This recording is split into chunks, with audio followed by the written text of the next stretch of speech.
Good afternoon, everybody. Bienvenue à cet événement de l'ISSP et le Royal Canadian Institute of Science. L'événement aujourd'hui va se dérouler en anglais, mais si jamais vous avez des questions en français, veuillez sentir bien à l'aise de les poser dans la langue de votre choix. Welcome, everyone, to this second event in the partnership between the Institute for Science, Society and Policy and the Royal Canadian Institute for Science. This is a partnership of which we are very proud, and we together, the two organizations, come together and explore cutting-edge issues at the interface of science, society, and policy, bringing together experts and senior practitioners to engage in the science aspects of the issues, the policy aspects of the issues, and the societal aspects of as well. Today's session is going to be focusing in on machine learning and human creativity, looking at the interface between those two issues. It's a tough topic and one that we've got an absolutely outstanding set of speakers for. To begin our session today, I'd like to begin with a land acknowledgement from the University of Ottawa. And I would encourage everybody to acknowledge the land on which they are joining us from. So, the University of Ottawa pays respect to the Algonquin people, who are the traditional guardians of this land. We acknowledge their long-standing relationship with this territory, which remains unceded. We pay respect to all Indigenous people in this region from all nations across Canada who call Ottawa home.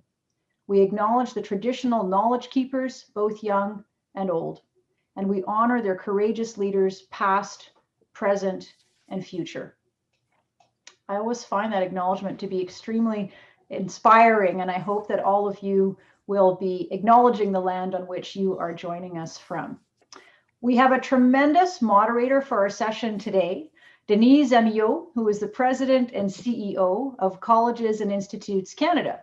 Denise is also the chair of the advisory committee for the Institute for Science, Society and Policy, and has a really keen interest in the science, society, policy interface. She has a fun fact about Denise, if I could, Denise. She has training in sciences, went into teaching, and then increasingly moved into policy roles. And now, of course, as president of and CEO of Colleges and Institutes Canada, is really at that interface of science, society, and policy. She's been appointed by the Government of Canada to the Future of Skills Council of Canada. So we could not think of a better moderator for this event. Are very delighted to have Denise with us today. I know she will animate an outstanding conversation and will bring with her experience and expertise from heading multiple organizations, notably at the federal government level. So Denise will be moderating our session. We'll move into a Q&A with the audience, and then my counterpart at the Royal Canadian Institute for Science, Helle Tosine, will be closing off the session. So without further ado, Denise, the floor is yours. Okay, thank you very much, Monica, for this introduction. So welcome to this webinar, Mind the Gap, Bridging Human Creativity and Machine Learning. So today we have a very interesting topic with fabulous speakers that will talk with us from very different perspectives. But first, some cool facts. Did you know that the European Patent Office recently turned down an application for a patent for a novel food container? You know why? This was not because the invention was not novel or useful, but because it was created by artificial intelligence. By law, inventors need to be actual people. So this is not the first invention by AI. We know that machines have produced innovations ranging from scientific papers and books to music. So, of course, one can argue that being creative is one of the most remarkable human traits. Without it, there would be no poetry, no internet, no space travel. But is creativity not just about novelty? Is it also about usefulness? While machines are clearly able to create something that is incrementally new, this does not mean that these creations are useful. Modern life will continue to be transformed by advances in artificial intelligence. We all know that. Reshaping transportation, education, health, science, finance, even the military. To adapt public policy and determine impact on business and the economy, it means we need to better anticipate these advances. Researchers from Oxford and Yale predict that AI, and listen to those statistics, will outperform humans in many activities in the next 10 years, such as translating languages by 2024, writing high school essays by 2026, driving a truck by 2027, working in retail by 2031, writing a best-selling book by 2049, and working as a surgeon by 2053. Researchers believe that there's a 50% chance of AI outperforming humans in all tasks in 45 years, and of automating all human jobs in 120 years. These results will inform the discussions among the researchers and policymakers about anticipating and managing trends in AI. And we know, of course, that business historically outfitted their employees with the tools they needed to be productive, whether it was tractors on farms like my grandfather had, to spreadsheet programs in offices. So it's easy to see the spread of robots, AI, and automation as a threat, and there's no doubt it will cause some painful disruptions in the workforce. In the end, though, the transitions from productivity-centered jobs to creativity-centered ones will be positive. We just need to make sure that we're preparing everyone to thrive in a more creative future. And of course, we need to start that today. So that's why today we have a panel that will explore questions such as, what is creativity in the world of machine learning and AI? Can machines be taught to be creative? Are they already creative? And what are some impacts on society, impacts on business, impacts on the education system now and for the future? So our three great panelists that are with us, they will cover those aspects. So first, Matthew Guzdial, who is assistant professor at University of Alberta. And his fun fact today is that he has a cat that is named after Vincent van Gogh, but his name is Vincent van Guzdial because his cat is orange and fluffy. We have David Cropley that I will introduce later, and Val Walker. So first, let's hear Matthew. Thank you, Denise, for the introduction. Let me go ahead and share my slides. All right, somebody speak up if there's some issue here. But otherwise, I'll go ahead and get going. So hi there.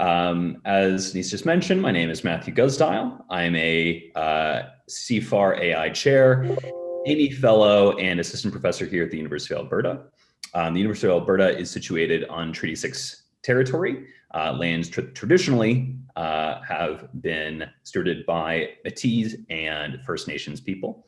And I acknowledge the way that they still never give up ownership of those lands and still improve those lands by their presence.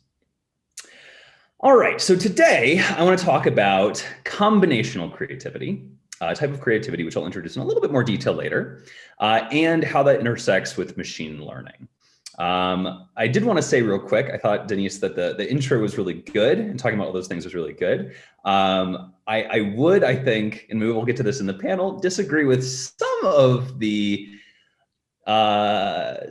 timeline that was put forward, and whether it's not the case that the AI, in the case that you just mentioned, really should have been considered the inventor of the thing, of the food containment unit or whatever it was.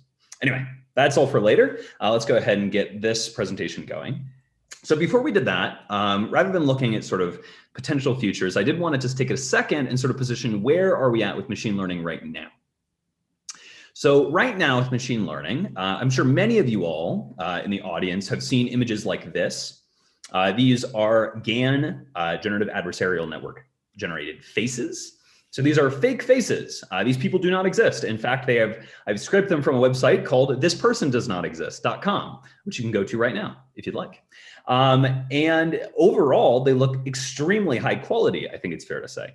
If you look at the edges of some of these images, it becomes a little obvious that there's maybe some issues going on here. The way that this lady's hair sort of merges into the background is a little bit odd, or the way that this sort of the background of this child doesn't really make sense if you look at it closely. But overall, very nicely done in terms of creating these fake images of faces.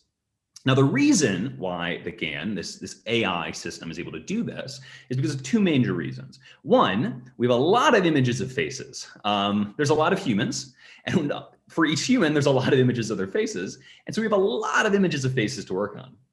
The other reason is that faces are highly structured. Most people have 2 eyes, a nose, and a mouth, 2 ears, and hair on top. Now, that isn't strictly universally true, but it is generally true. And it's an overall structure which is really uniform, and it makes it really easy to sort of memorize pieces and put them together in different ways. You can sort of think that as what's happening here. Now, what happens in situations like, let's say, with watches? Now, watches are also highly structured, right? It's called a watch face for a reason. We have all of the numbered positions tend to be in the same places. You always have the same 2 hands or 3 hands if there's a second thing. The tuners of the watch are usually on the right side. But in this case, these examples I've pulled from this GAN called watch GAN, we can see that we lose a lot of the structure. We have this sort of strange artifacting on this first watch, and the second watch has a strange, kind of looks like it's melting on the edges effect happening to it. So why is that? Well, while there is a lot of consistent structure for watches, this thing that we're trying to generate, there isn't a lot of data comparatively to the amount of human data. So that's what happens when we have our structure, but we don't have our data. So what happens in situations where we don't have data and we don't have consistent structure? Well, for that, we can take a look at, for example, Christmas GAN.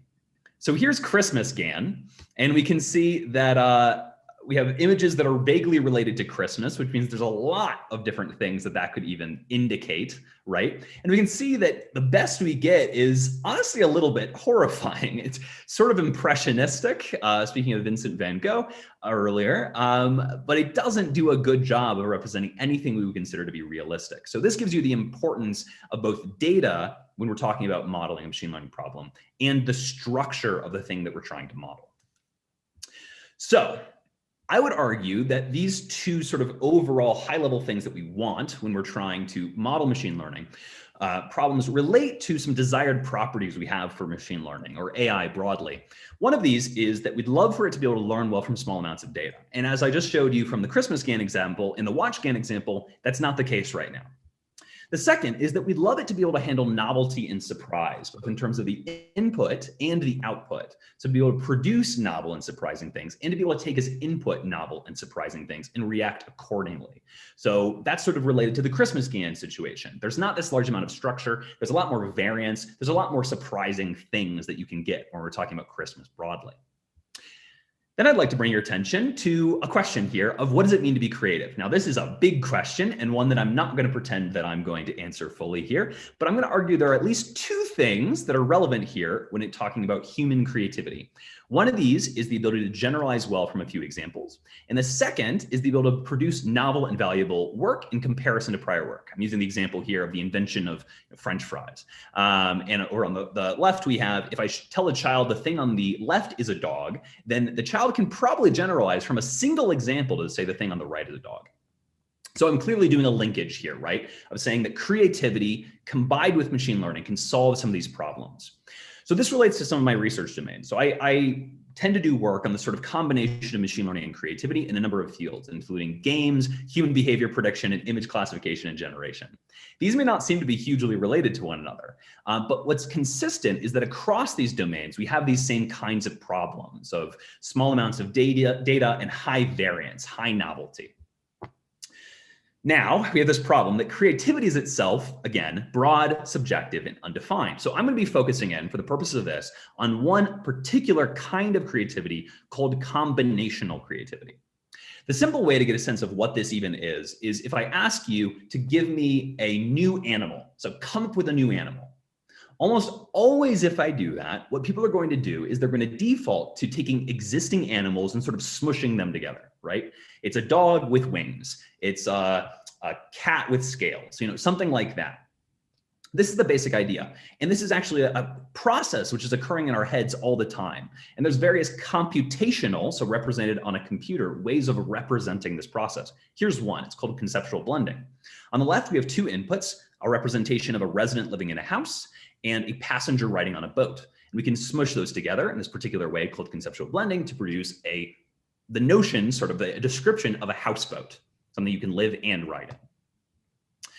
This is related to a concept in psychology called conceptual combination. And a world expert in this is Dr. Christina Gagne, who's here at the University of Alberta. I've just grabbed a recent poster from a talk, recent 2019, but everything's relative, which is the same sort of process, but it's been identified by psychologists. And Dr. Gagne's work specifically demonstrates that there's basically decades of evidence that this is a compact and efficient way that humans use constantly to approximate combinations, to approximate new knowledge. Her work focuses on language. I focus on those things I mentioned earlier.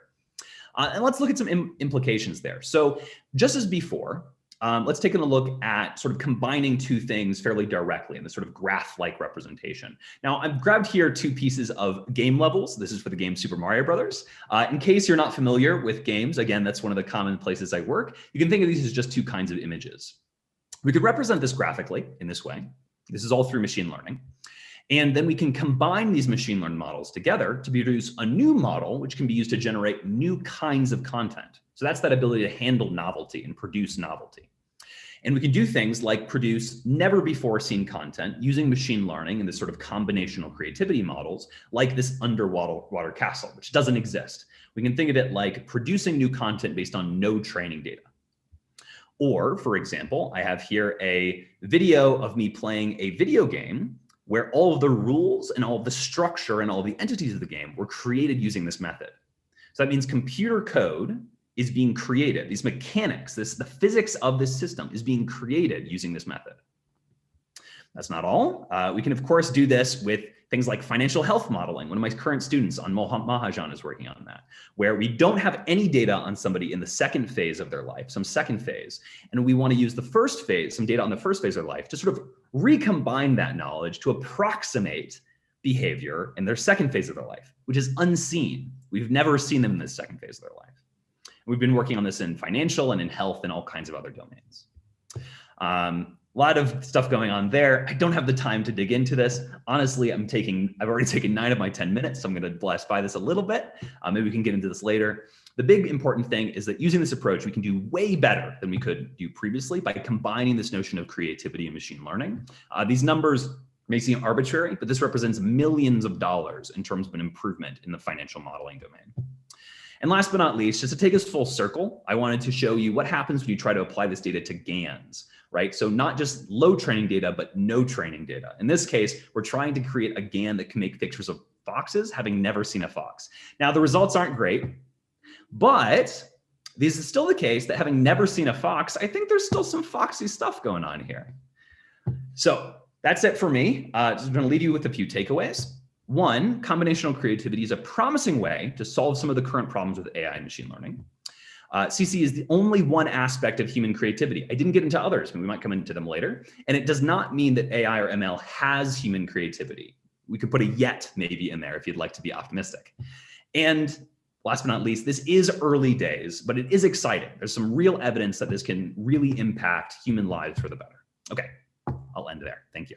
Cool, Matthew. And I have to tell you, Matthew, I didn't know you would show a fox, but the pictures look like the picture I took of a fox this weekend, but it's because I was not quick enough to take the picture well. So I'll send it to you later. Okay, so this was great, Matthew. So the second person we will hear from is David Cropley. David is from the University of South Australia. He is with the Faculty of Engineering and Innovation. He is a professor over there.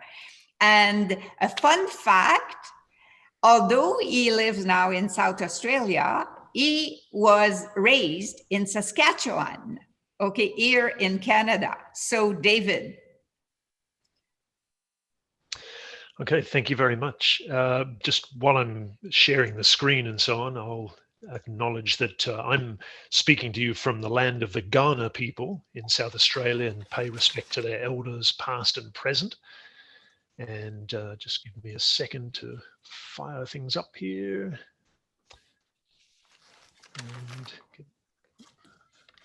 I'll also, I think my image, there we go, sorry. Just get the screen to go up. My image has probably disappeared, but that's okay because that should improve the audio quality a little bit, I hope. So we'll get straight into it. From my perspective, answering this question in the world of AI and machine learning, how do you teach innovation and creativity in the coming decades, begins by understanding how these things will impact the so-called future of work. Industry 4, which as a related term originally focused on the impact of AI, big data, and automation in manufacturing, and has grown to be more generally about the broader impact of these technologies on society in general.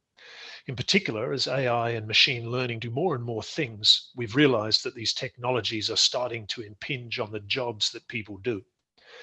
Discussions at all levels have quickly focused, whoops, it's jumped out again, sorry. Discussions at all levels, let me get my slide back, I'm not sure what happened there.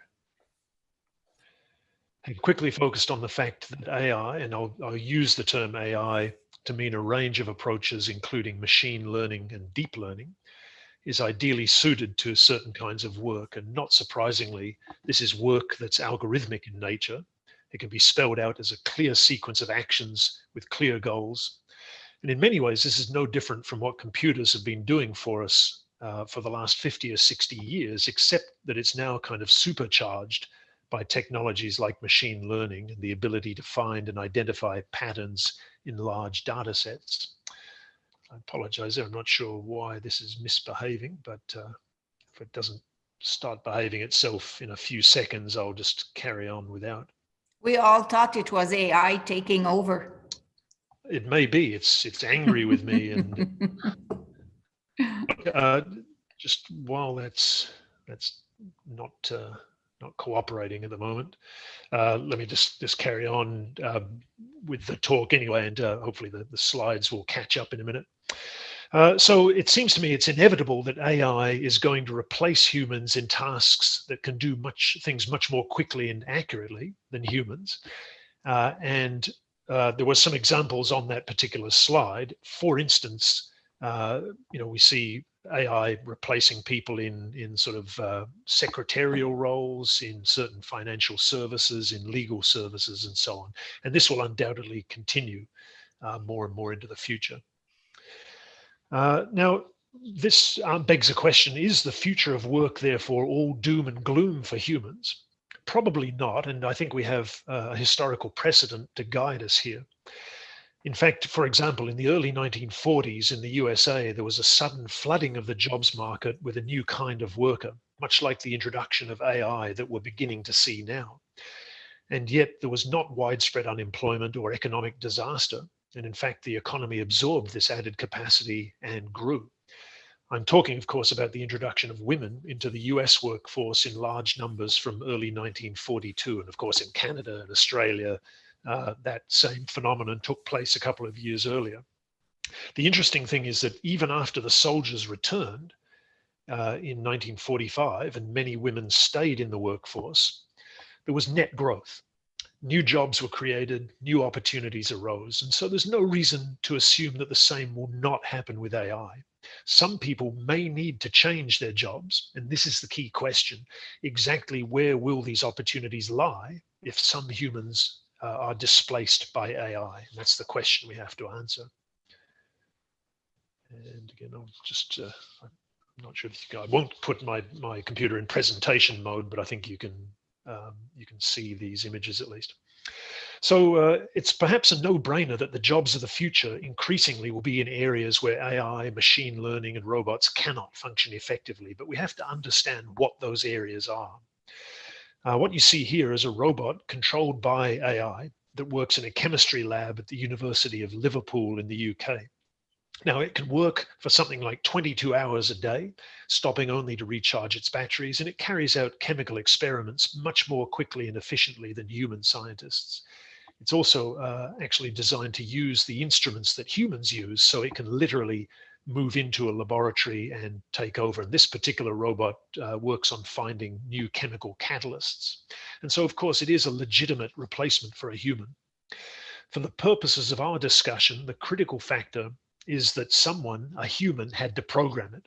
It can't decide for itself that it no longer is interested in catalysts and can't decide to start conducting experiments of an entirely different nature. And the answer to why it does what it does, no matter how sophisticated, always comes back to an issue of a lack of fundamental autonomy. In the long run, it can only do what it's told to do by a human. And in fact, it can only do those things provided a human remembers to restock the cupboard with the chemicals that it needs. So we begin to see better what robots and AI offer us. And the head of the laboratory that designed this robot actually said that it frees up the humans to be creative. In other words, it takes the drudgery of time-consuming, repeated chemical experiments away from the human researcher, but allows them to devote more time to other things. And those other things are, for example, deciding what to investigate in the first place, deciding where to look within the problem space, deciding what to do with the results of the robot's experiments, and then actually making use of what the robot has uncovered. And all four of those things that the human scientist does share one characteristic. They are not simple closed questions like what is 2 + 2. They don't have a single correct answer that needs to be uncovered by analysis. The questions and the tasks that the human scientist does in this example are all open-ended problems with no correct answer or no single answer. And that's the fundamental characteristic of creativity and creative problem solving. So is that where the future lies for human work? Let me scroll down a little bit. And we can see the differences to some degree and somewhat simplified between what humans are good at and what robots are good at. If we look at the creative problem solving process that I've modeled very simplistically in this diagram. At the level of the overall activity, we can say that creativity and innovation are about finding new and effective solutions to problems. And that's critical because we can then break down that process and understand a little bit better what, if anything, AI might contribute to that process. Creative problem solving begins with understanding what it is that you're trying to do, problem definition, in other words. And then once we have a decision on that, then the process itself can move to a phase of generating ideas before analyzing those ideas. So those are the core processes. And finally, of course, we have to remember that the ideas that were generated and selected then have to be tested in reality, what we call solution validation, to see if they actually solve the problem. So the key here is that the entirety of the creative problem solving process requires humans at the front end and humans at the back end. And my position is, of course, that robots cannot be creative independently because they cannot do that first and last stage. However, they can contribute something within the process in the middle stage. So they can at least be partly creative, if you like. Now, before I begin to wrap up, I wanted to give you at least one example of this in practice, and then I'll tie it together and finish. What you see here, I hope on the left-hand image in this slide, is a patent application, and I'll explain in a second. But to appreciate why robots will never fully replace humans in creativity and innovation, in other words, in finding new and effective solutions to problems, let's consider this example on the left for a second. The patent application you see here was submitted by a Mary Jacob in 1914, and it's the patent for the brassiere. The image on the right, of course, is a kind of early bicycle. Now, the question I ask, and bearing in mind the overall process of creative problem solving, is how could an AI decide that Mary Jacob found her corsets uncomfortable and unfashionable, which was the driver for her? How could an algorithm be created to anticipate that human problem? Not only that, but what data set, for example, could exist that a machine learning or a deep learning algorithm would act on in order to identify that problem? It seems to me that only a human can decide, even on the spur of the moment, that there is a new need, in this case for a better kind of undergarment. And the same applies to the velocipede that you see on the right-hand side. How could an algorithm decide that a shortage of oats, which was brought about by the eruption of the volcano Krakatoa, could create a problem for horses as a form of transport? There was a shortage of oats and no oats to feed the horses. How could it decide that the solution to that problem, then, no oats, was a rudimentary bicycle? Now, I know that's a simplistic example and a hurried example, but that's the essence of my position on AI and creativity. So just to finish, if creativity and innovation begin and end with human needs and the satisfaction of those needs, then AI can only ever assist in some aspects of the generation and evaluation of ideas once a problem has been identified. And if you accept my explanation, the key question then becomes how to foster this uniquely human capacity, or how to teach it. And in particular, so that we open up this kind of work for everyone, not just the natural creative problem solvers, for example, engineers, but also the people who previously might have relied on routine algorithmic jobs that have now been taken over by robots. So I'll finish with two comments. First, creativity is teachable. It's something that can be developed, improved, and nurtured. The second point, though, is that the secret to teaching creativity is understanding that it is not merely a cognitive skill, and this is the lower half of the diagram here. It's not merely a cognitive skill, but it's also dependent on who we are as a person, our attitudes and dispositions. It's dependent also on where we work, in the workplace or the school environment, what we call the press. It's of course dependent on how we think, the process. And if these three elements are favorably developed and mutually supportive, then we maximize the likelihood of developing a creative product, meaning a novel and effective product.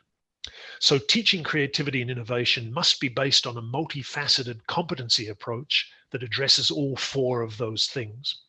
And it's vital that we do this in a rigorous and systematic way in schools and universities. Otherwise, we face a future where at least some people will only be able to find jobs that even the robots refuse to do.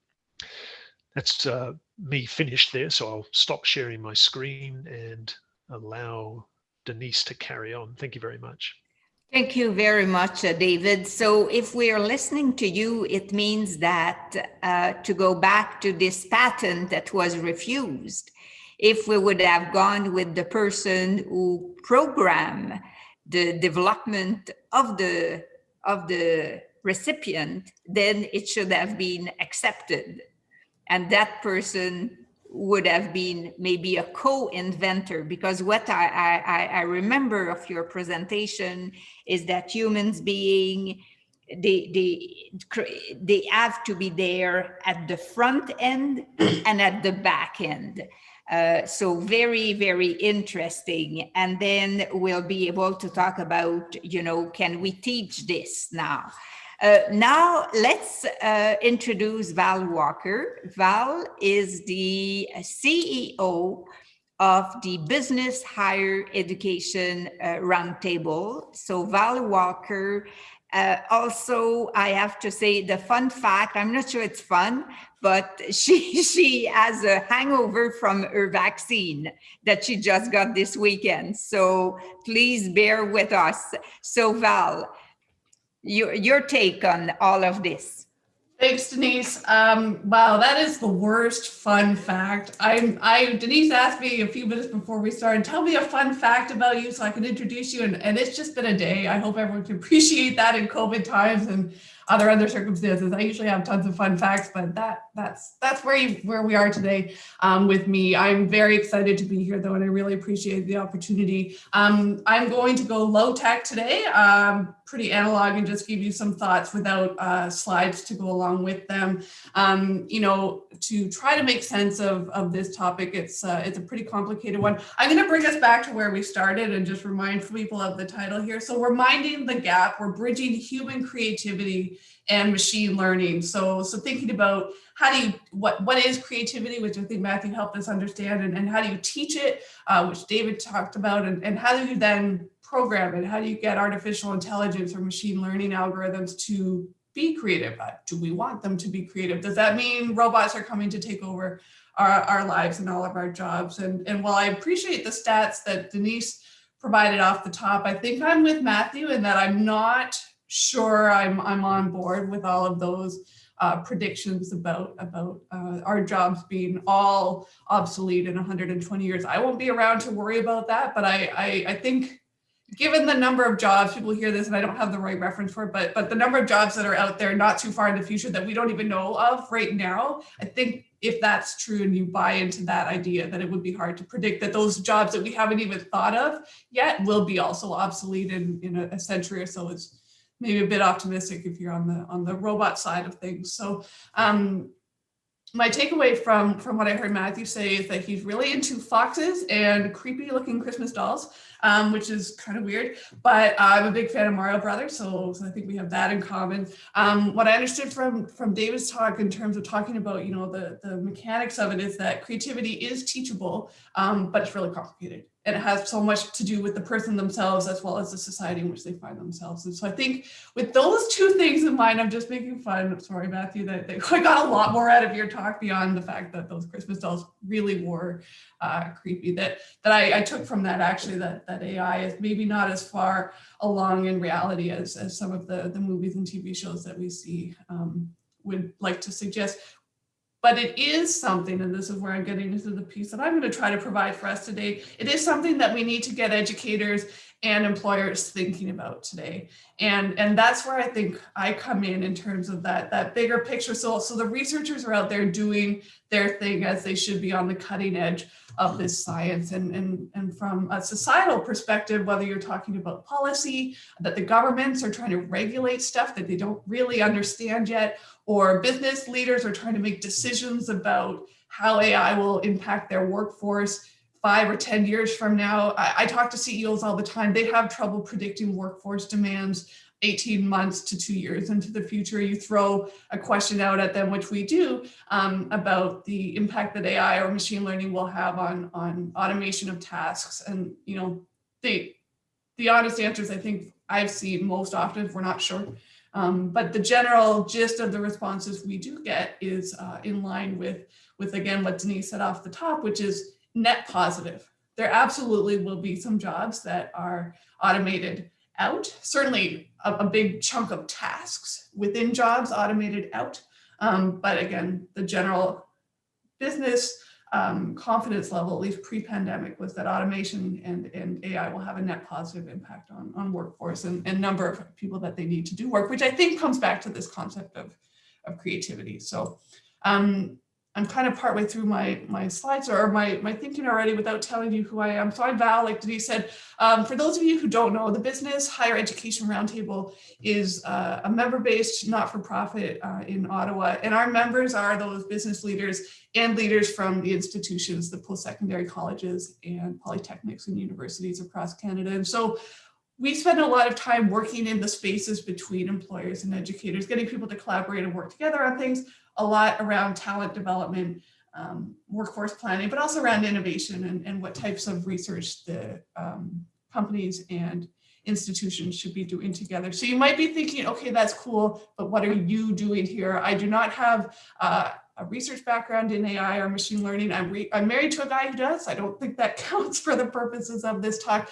But like I said, we're trying to get people now to think about how to adjust hiring practices or curricula development related to things that for most people in these worlds still seems like science fiction way out in the future. And so as with other parts of my job, I'm trying to bring these concepts that might seem kind of out there because the foxes don't really look like foxes yet, but business people should actually be trying to plan and integrate some of these things now. And so I'm going to give you a couple thoughts, mostly just a bunch of questions that I've been pondering about since I've had a chance to meet Matthew and David and really try to integrate and think about some of the research they're doing. So,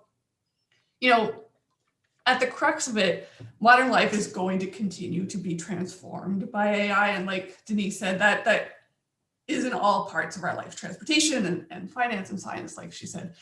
So if that's true, then the question that I'm going to look at is, what are some of the impacts of that truth on business and education, like I said? And so, first of all, you kind of have to think about, well, where would creative AI be most useful? Where's the value add the greatest? And is there a cost benefit in terms of where to invest more in terms of teaching creativity or getting robots to do repetitive tasks? And like, how do you actually break that down and figure out where to get the value from those creative AIs and where you want to continue to double down on people? I'm in the camp of doubling down on people for the record, in case people want to know where I stand on that.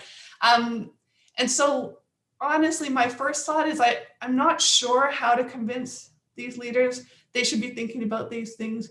It's really hard. I often give the example with CEOs, like there are a lot of things that are very, very important to CEOs, but only one or two that are ever the most urgent at any point in time. And so if you're worrying about a financial crisis, a global pandemic, virtual workforces, and also trying to think about things that are going to impact your workforce, not this day or this quarter, that is a hard thing to get the attention towards. And so I do, though, think there's value in continuing to try to make sure they're thinking about these things. And the only thing on that I would say is that, if we want these machines, and I'm oversimplifying, to act more like people, we have to recognize that people are biased.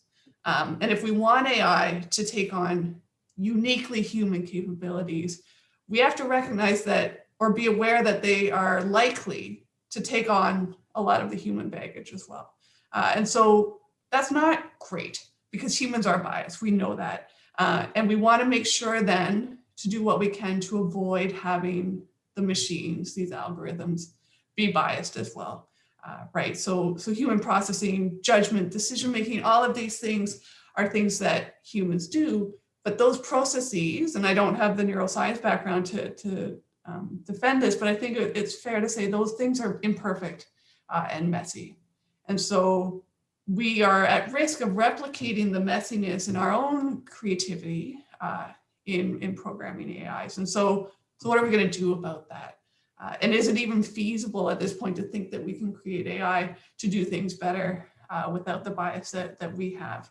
But I do think there's hope. And I think that these things are things to think about for policymakers and for decision makers. I think that if we're aware, aligned, and intentional in what we're doing when it comes to thinking about how to work and develop AI to have some of these creative traits, then we're more likely to succeed in reducing, probably not eliminating, the bias that exists. And there's good background or groundwork that's already been laid to help ensure that equity is an inherent part of AI. And so I'm encouraged, but I get why a lot of people would be hesitant about that still.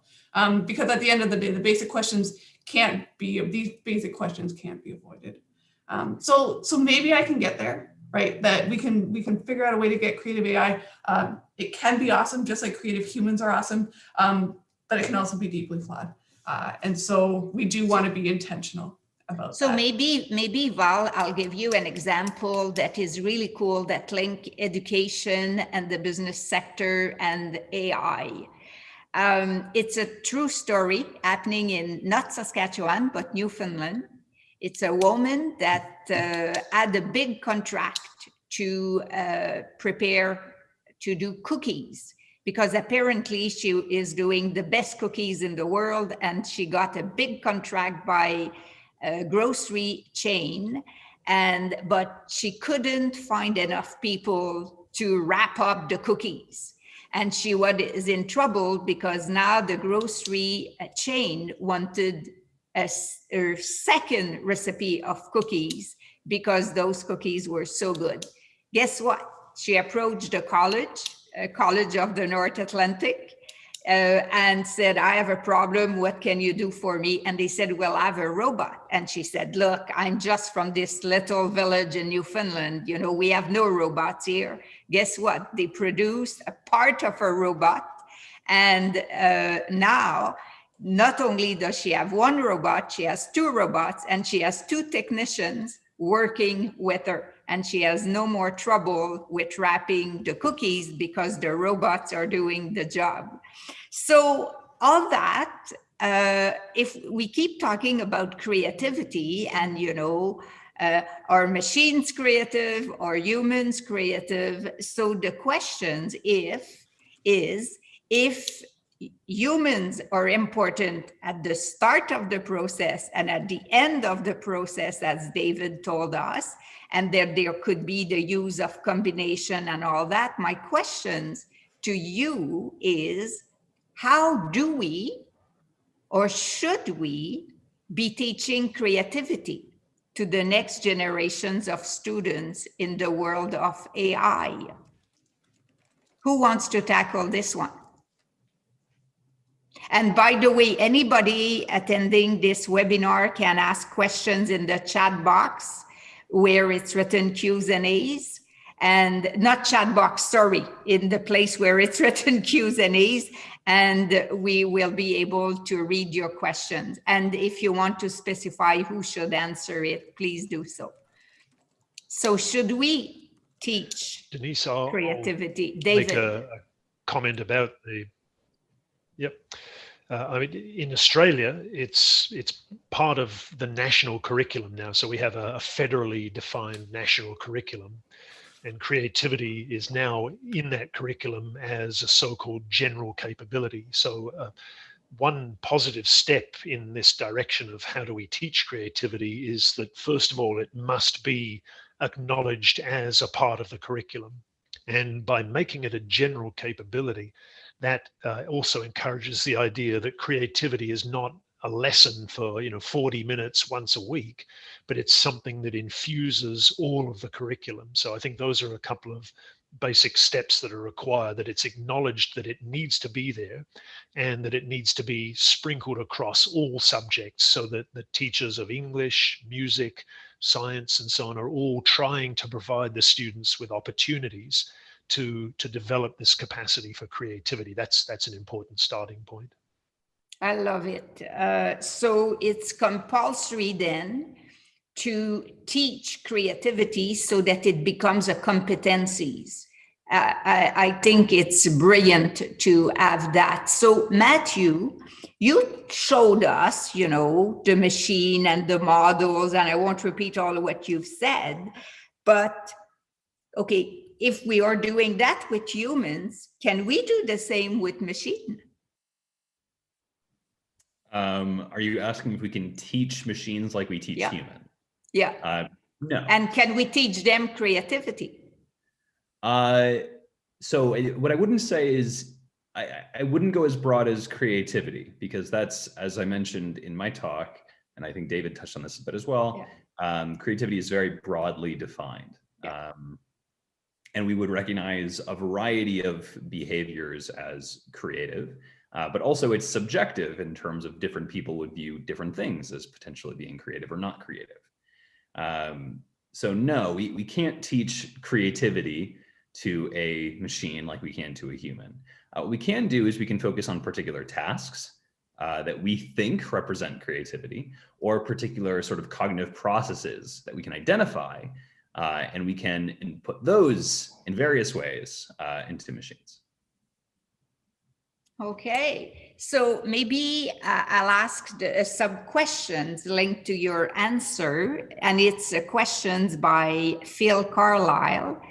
He is saying, how do the panel think we should even measure progress in creativity for AI?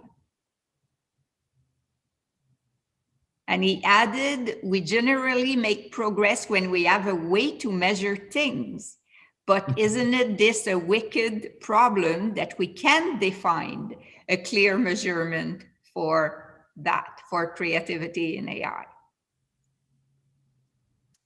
It's a good question. There have been measures. There's been a number of measures proposed for quite some time.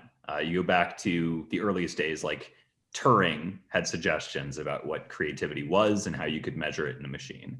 My own advisor came up with a test. Margaret Bowden has various criteria.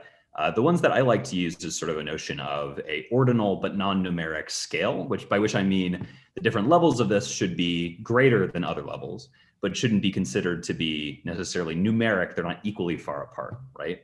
So if we start with mimicry, as David was sort of getting at with some of the things he was talking in his talk, of saying, well, we tell a robot what to do and it does it, right? That's mimicry. We can think of that as like zero creativity, no creativity there. We're just doing exactly what it says. Then we could think of it as sort of a creativity one as like creativity with some variation.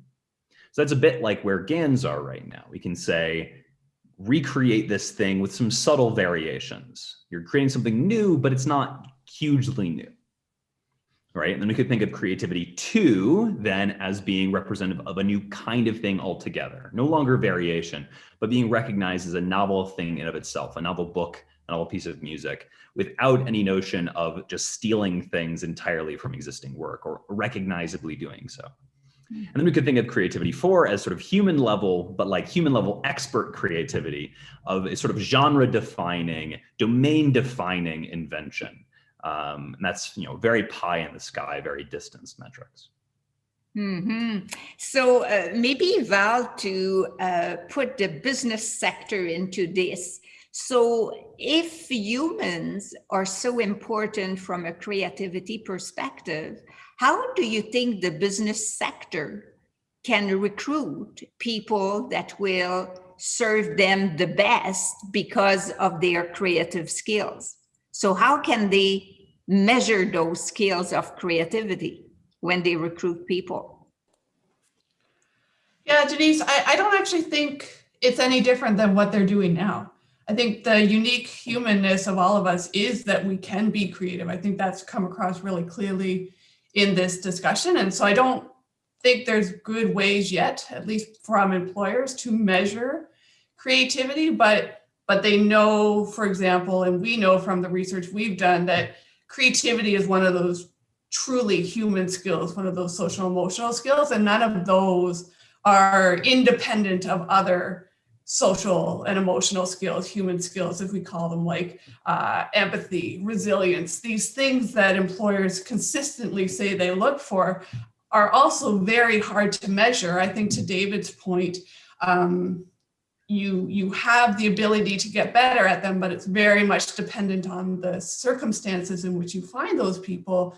But I don't think there's a world where, no matter what the AIs do, that employers will have to measure or shouldn't be changing how they look for creative people anyway. And I think that the employers that are on the cutting edge and doing the best in terms of recruitment are the ones who are already looking for those types of traits, that creativity, resilience, empathy, those types of things.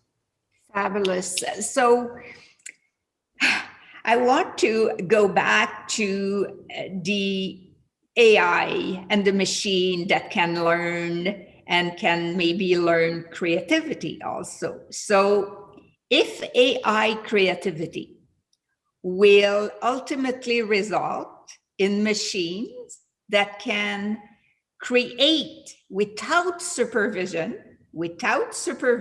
or direction, should this be the goal of AI, even if it is technically feasible?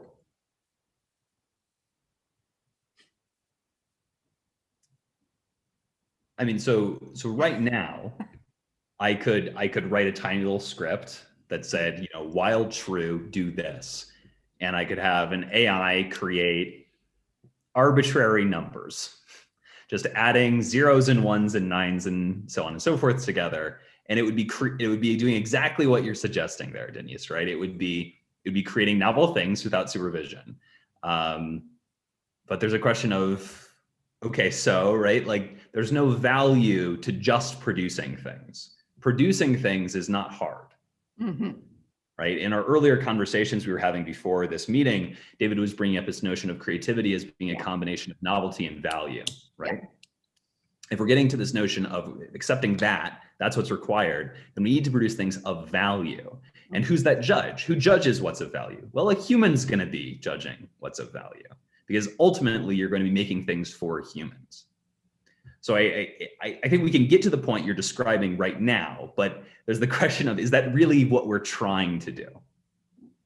And the questions could be maybe that human that is looking at the new product doesn't see a use, but maybe the 10th human that will look at it may see a use though of that product. So it all depends on the creativity of the human that is looking at the thing. As somebody who has run human subject studies where I've asked people to judge the creativity of objects, I can just tell you humans are very bad at it. It is equivalent to random noise. You might as well flip a coin. There's no agreement whatsoever. Interesting. I'm looking at the time and we promised to people that this webinar would be 1 hour. So I wish we had way more time. So I would like to ask Helle Tosine to please conclude. Helle is the past chair of the Royal Canadian Institute. So Helle, back to you. So thank you very much, Denise. As Denise mentioned, I'm the past chair, and in 1849, Sir Sandford Fleming, who started the Royal Canadian Institute, had the idea of everybody being exposed to science. It would make citizens better, citizens of Canada, and perhaps citizens of the planet. So the talks were held in buildings, and they were free. So today we're still doing the same thing, but of course, as we all know, we're on Zoom. So my job is to really sincerely thank everybody for taking the time to do this. So on behalf of the Institute for Science, Society and Policy at the University of Ottawa, together, Monica and I would like to first thank our panelists. Start with Matthew, who came in from Edmonton, Canada, and beamed in. David, who is talking to us from South Australia. I think it's probably dawn now there and the sun is shining. And Val, I'm not sure what city you're in, but I know you're in Canada. So this is probably the first time we've done such a cross-planet type of talk. So I'd like to thank the three of you for giving us listeners here your most valuable resource, that of your time, and speaking with passion and interest about the science of this really exciting and new area, and all the way from the science to some of the difficult policy and societal issues. And to you, Denise, our thanks for moderating this extremely difficult topic. We're very grateful also to your time very valuable. And the effort that you put into probably doing all the background reading and the references on that, we believe it's very important for people to hear and to be engaged and listen and debate. And it takes a special talent to be able to do that. So our thanks to you on behalf of Monica for moderating the panel. So finally, for all of you out there who unfortunately we can't see, we thank you. And also, I should thank Raphael from the Institute for Science, Society and Policy for doing all that back work that makes all this technology function. So thank you, Raphael. So I think everybody probably learned something new today, which is a good goal. And probably also made you think of some of these complicated, complex topics. So our next panel jointly is in the fall. Our past panels are all both on the RCIS website and on ISSP's website. You can have a look at that. So thank you to all of you for joining us today. So stay safe and all the best for the spring or your fall, David. Thank you. Bye. Yeah, bye.